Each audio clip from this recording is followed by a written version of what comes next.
ದೇಶದ ಸುರಕ್ಷೆ ಅಂತ ಹೇಳಿ ಬಂದಾಗ ಈ ದೇಶ ಚೆನ್ನಾಗಿದ್ದರೆ ಉಳಿದೆಲ್ಲ ಚೆನ್ನಾಗಿ ಆಗುತ್ತೆ. ಸಂಘದ ನಂಬಿಕೆ ಏನು ಅಂತ ಹೇಳಿದ್ರೆ ಭಾರತಕ್ಕೆ ಶಕ್ತಿ ಬರಬೇಕೋ ಬೇಡವೋ ಅಂತ ಹೇಳಿದ್ರೆ ಭಾರತಕ್ಕೆ ಶಕ್ತಿ ಬರಬೇಕು. ಇವತ್ತು ಭಾರತದ ಕಡೆಗೆ ಜಗತ್ತು ಹೊಳ್ಳಿ ಹೊಳ್ಳಿ ಹೊಳ್ಳಿ ನೋಡ್ತಾ ಇದೆ. ಭಾರತದ ಒಂದು ಯೋಗ ಅನ್ನತಕ್ಕಂಥದ್ರಿಂದ ಹಿಡಿದು ವಿಶ್ವ ಯೋಗ ದಿನ ಇವತ್ತು ಜಗತ್ತು ಸ್ವೀಕಾರ ಮಾಡಿದೆ. ಭಾರತದ ಆಯುರ್ವೇದ ಪದ್ಧತಿ ಜಗತ್ತು ಅದನ್ನು ಒಪ್ಪಿಕೊಂಡು ಹತ್ತಿರ ಬರ್ತಾ ಇದೆ. ಭಾರತ ಎಷ್ಟೆಷ್ಟು ಶಕ್ತಿಶಾಲಿ ಆಗುತ್ತೋ ಅವಾಗ ಜಗತ್ತು ಶಾಂತವಾಗುತ್ತೆ. ಭಾರತಕ್ಕೆ ಶಕ್ತಿ ಬರೋದ್ರಿಂದ ಇನ್ನೊಬ್ಬರಿಗೆ ಸಮಸ್ಯೆ ಆಗುವುದಿಲ್ಲ.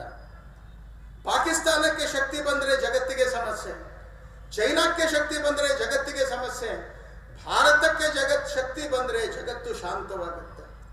ಯಾಕೆ ಅಂದರೆ ನಮ್ಮ ಹತ್ರ ಶಕ್ತಿ ಬಂದರೆ ಇನ್ನೊಬ್ಬರಿಗೆ ಹೊಡಿಬೇಕು ಅನ್ನತಕ್ಕಂಥದ್ದು ನಮ್ಮ ರಕ್ತದಲ್ಲಿಯೇ ಇಲ್ಲ.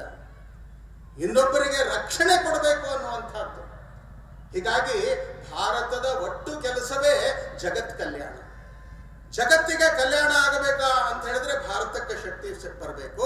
ಭಾರತಕ್ಕೆ ಶಕ್ತಿ ಬರಬೇಕು ಅಂತ ಹೇಳಿದ್ರೆ ಹಿಂದೂ ಸಮಾಜ ಶಕ್ತಿಶಾಲಿ ಆಗಬೇಕು. ಹಿಂದೂ ಸಮಾಜ ಶಕ್ತಿಶಾಲಿ ಆಗಬೇಕು ಅಂತ ಹೇಳಿದ್ರೆ ಸಂಘದ ಕೆಲಸಗಳು ಇನ್ನೂ ಹೆಚ್ಚಾಗಬೇಕು.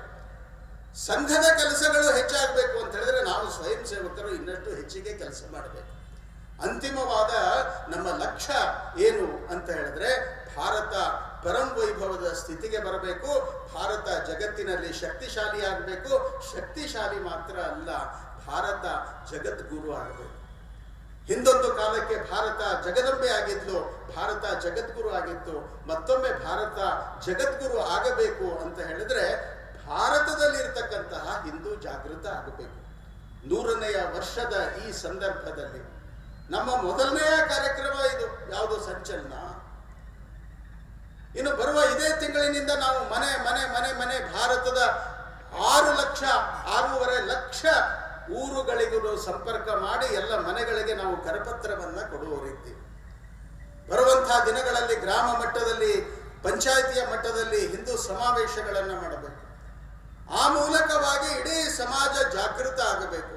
ಸಂಘದ 100 ವರ್ಷ ಅಂತ ಹೇಳಿದ್ರೆ ಇಡೀ ಸಮಾಜ ಜಾಗೃತ ಆಗಿ ಸಮಾಜದಲ್ಲಿ ಒಂದು ಸಾಮರಸ್ಯದ, ಸೌಹಾರ್ದದ, ಜಗತ್ ಕಲ್ಯಾಣದ ವಿಚಾರ ಬರಬೇಕು ಅಂತ ಹೇಳಿ ಸಂಘ ಕೆಲಸ ಮಾಡ್ತಾ ಇದೆ.